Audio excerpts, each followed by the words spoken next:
41,000 feet की ऊंचाई पर हुआ फ्यूल खत्म। Plane run out of fuel at 41,000 feet. वैसे तो हर दिन दुनिया में कई तरह के प्लेन अपने तय रूट पर सफर करते रहते हैं और प्लेन में सफर करके आप मीलों दूर का सफर घंटों में खत्म कर सकते हैं। लेकिन प्लेन को लेकर काफी सतर्कता बरती जाती है क्योंकि जरा सी चूक से ही बहुत बड़ा हादसा हो सकता है। आपकी जानकारी के लिए आपको बता दें कि हवाई जहाज में भी बाकी व्हीलर की तरह ही इंजन लगा होता है और जिसकी खुराक ईंधन होता है। ये ईंधन पेट्रोल डीजल से बहुत अलग होता है। लेकिन क्या आपने कभी सोचा है कि अगर बीच सफर में प्लेन का फ्यूल खत्म हो जाए तो क्या होगा? लेकिन आज हम आपको एक ऐसे प्लेन के बारे में बताने जा रहे हैं जिसका फ्यूल 41,000 फीट की ऊंचाई पर खत्म हो गया था। यह घटना 23 जुलाई 1983 की है। एयर कनाडा का 143वां विमान उड़ान भरने के लिए तैयार खड़ा था। इस जहाज का नाम बोइंग 787 था। विमान को 2 टुकड़ों में अपनी यात्रा करनी थी। पहला टुकड़ा मॉन्ट्रियल से ओटावा तक था, जबकि दूसरा टुकड़ा ओटावा से एडमोंटन तक था। यह प्लेन रोजाना की तरह अपने डेली रूटीन चेकअप के लिए तैयार खड़ा था। चेकअप के दौरान प्लेन को उड़ाने से पहले फ्यूल से लेकर हर तरह के चेकअप किए जाते हैं ताकि वो प्लेन आसानी से उड़ सके। पर इस विमान के उड़ान भरने से पहले ही समस्या शुरू हो गई थी। विमान के ईंधन को मापने का काम करने वाले कंप्यूटरों ने काम करना बंद कर दिया था, जिससे विमान में कितना ईंधन मौजूद है इसका पता लगाना लगभग मुश्किल हो गया था। इस समस्या को हल करने के लिए उपस्थित कैबिन क्रू ने टैंक की क्षमता, अंतिम उपयोग और लास्ट फिल के आधार पर टैंक में मौजूद ईंधन को चेक किया।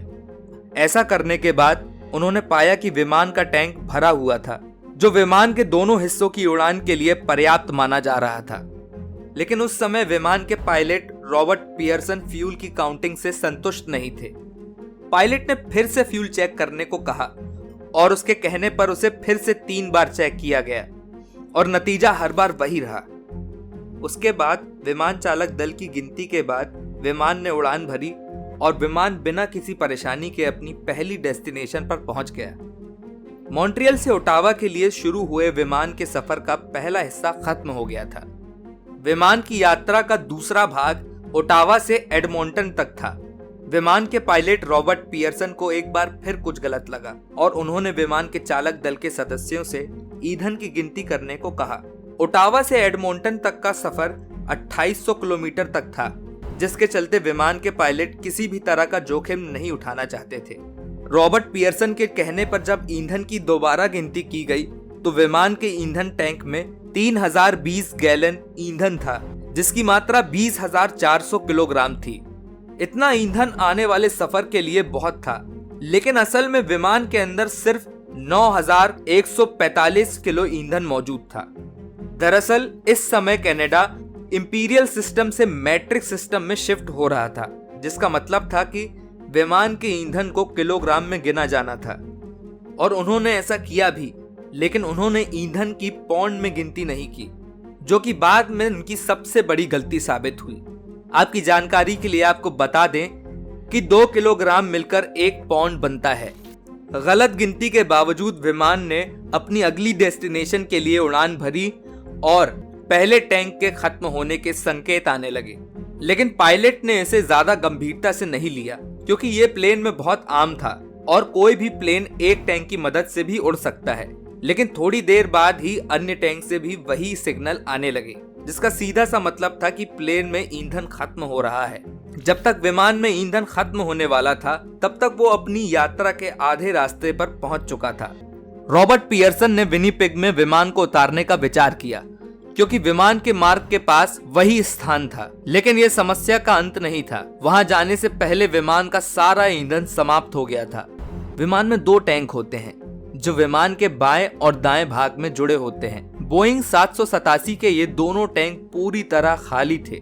कैप्टन रॉबर्ट पियर्सन और पायलट मॉरिस क्विंटल दोनों ने पहले कभी ऐसी समस्या का सामना नहीं किया था।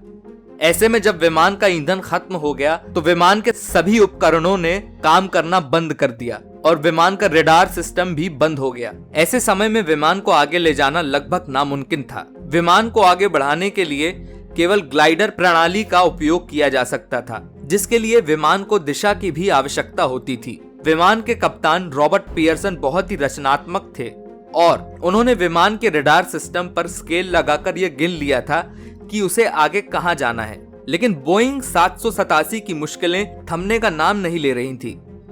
ग्लाइडिंग के लिए विमान के साइड विंग के तेज स्पिन की आवश्यकता होती है, लेकिन बोइंग 787 में ईंधन खत्म हो गया था और इसे विनिपेग तक पहुंचाना लगभग असंभव हो चुका था।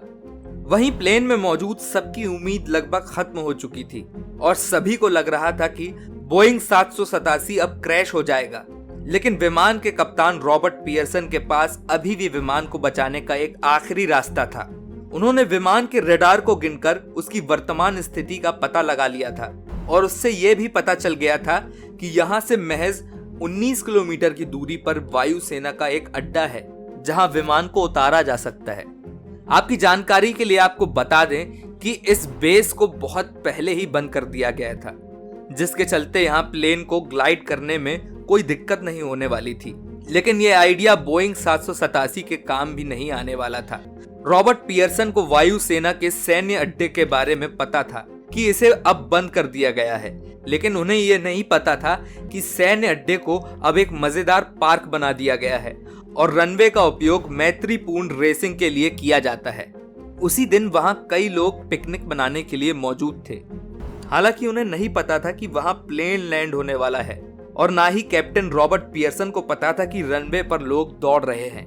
अपनी योजना के अनुसार रॉबर्ट पियर्सन ने विमान को सैन्य अड्डे की ओर मोड़ दिया, लेकिन जैसे ही वो वहां पहुंचा वो पूरी तरह से चौंक गया।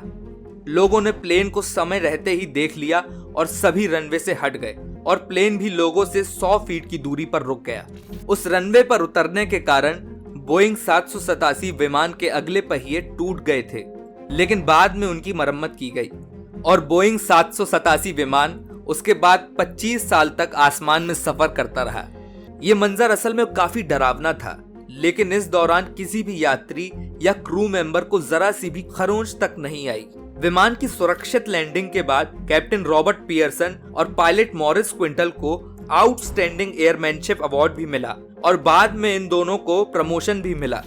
और जब बोइंग 787 को आखिरी बार 2008 में उड़ाया गया था, उस समय घटना के पायलट और चालक दल के सदस्य विमान में मौजूद थे।